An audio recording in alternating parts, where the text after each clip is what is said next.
Hello my acolytes. With 2024 over, I felt it right to dedicate January edition to what we achieved during the year. Now sit back, relax, and see how Anomaly research labs took flight.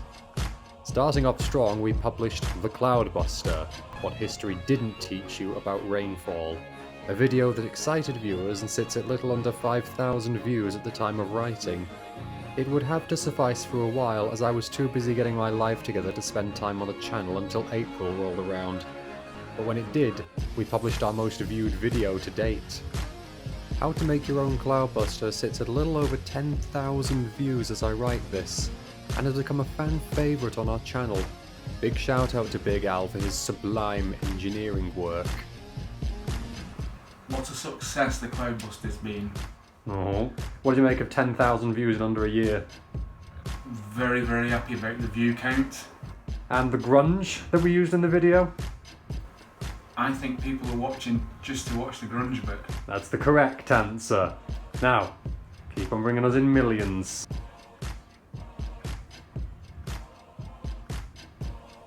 We also learned that it is the top result on Google search. This far surpassed expectations. As well as this, we released our how-to guide on creating an organometer to heal chronic and menstrual pain with voice overlaid, and have racked up almost 700 views thus far, which when combined with the old one will be over 1,000. Those we helped had this to say. Thank you for having me, Mr. Shepley. Can you express to the audience what the organometer did for you? I had a tennis elbow situation in my right arm. Probably brought about by playing golf.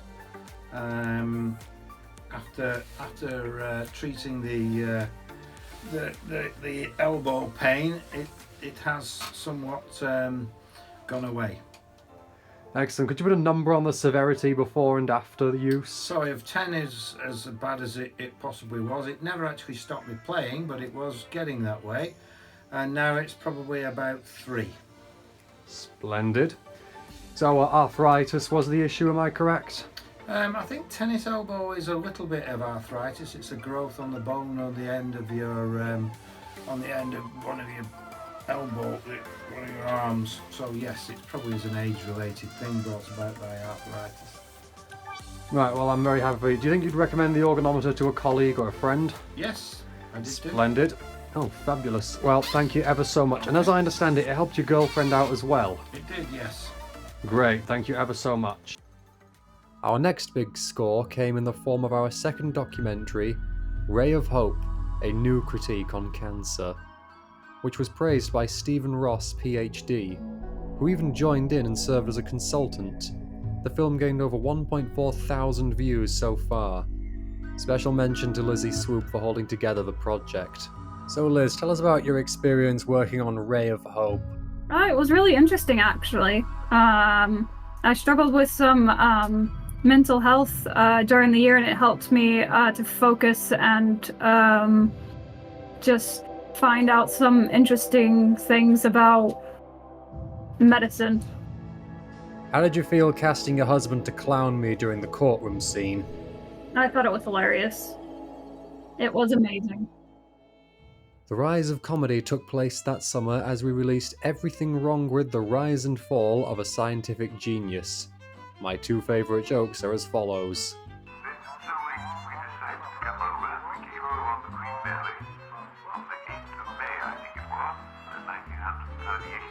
Perhaps this part was subtitled because the American producers couldn't understand an upper-class accent.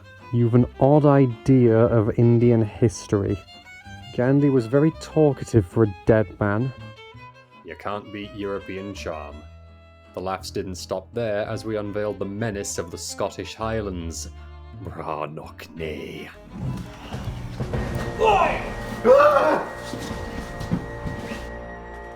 You wore my feather, mother plucker. No, stop! Now prepare to meet your cockle-doodle doom!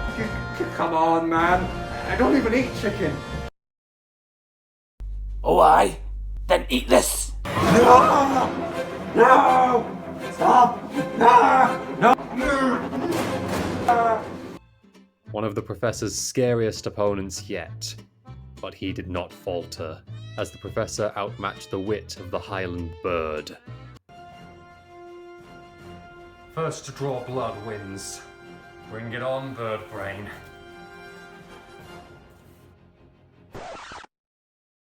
Go back to the land of deep-fried Mars bars and iron brew, you rich.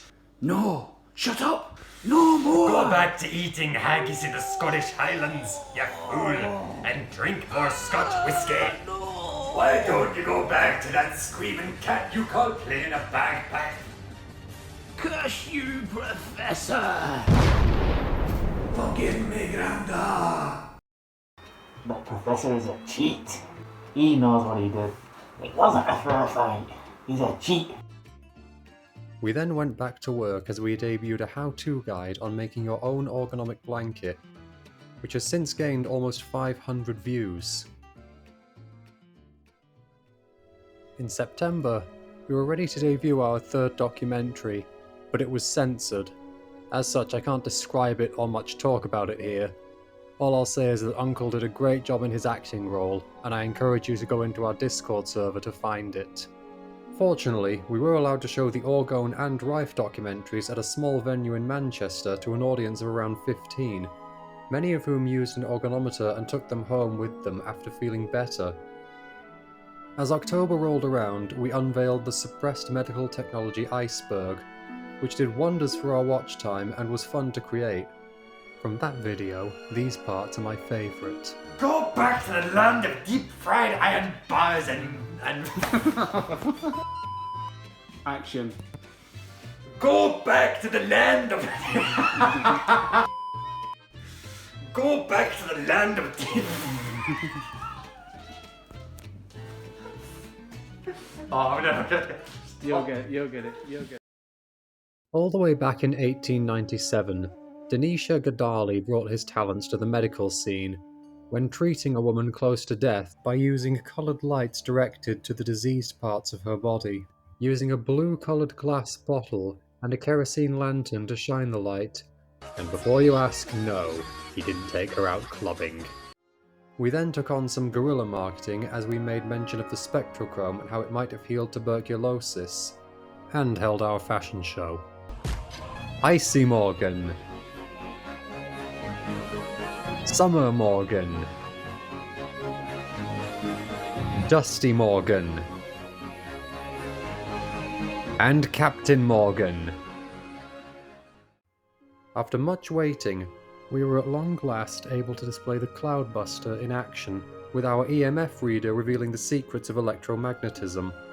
If that wasn't enough, we expanded our reach far and wide as I featured on Richard Vogue's channel and made a very good impression on his audience. What you get is an isolated and concentrated type of electromagnetic current that so closely resembles the pain relief response in the brain biologically that the body or the subconscious can't tell that it's being spoofed. The comparison might be a very good vocal impression. As December came along, we ended the year in style by releasing Crabiozen, 73 Bitter Years More. The production was very well received, and my suspicions were correct that by presenting something that was an allopathic drug rather than a light-based beam or electromagnetic device, we could branch out to new audiences. Just as it seemed like the year had finally come to an end, we were hit with two surprises. One unpleasant, and one very uplifting. We attempted a second time to release the documentary with the offending material removed, but some other innocuous part of the video was identified as dangerous. Again, you can find it on our Discord. We are happy, however, to say that Holistic India became our very first Patreon subscriber. This was quite uplifting, and shows that interest is growing in our material. Shortly after this, Kathy Anderton also joined our Patreon as a paid member, meaning 2025 could be a great year for our channel. It's been marvellous entertaining you all, and I look forward to doing more of the same. Hello my acolytes. Here's to another year of all things Orgone. We've gone from a few hundred to nearly 2,000 in 1 year. Now my lunacy will reach 2025. Also, please check out the Above Below show, a great podcast that has invited me to talk about many medical technologies. Now share this video, or else Brannock Nay will get you. Thanks for watching.